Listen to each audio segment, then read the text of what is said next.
Is that a guy that you think? I know you have written that there were some extension talks going on. He was brought in or traded for 1 year remaining on his contract.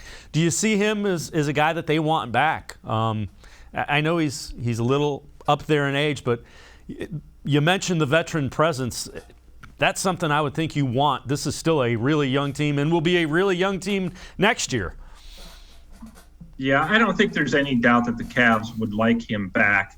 The question now becomes, can you make it work financially? And yeah, you were talking extension before this happened, before he suffered the knee injury and is out for the year. But now you have to be realistic about things, and the Cavs will take that approach. You're going to be dealing with a point guard who's going to be 32 years old next October and is coming off major knee surgery. So how do you go about approaching that? How do you figure out, do we want to sign him to an extension, knowing those things, knowing that we don't know if he's going to be the same? You hope that he is, and you presume that he is, but can you fill a roster spot with that?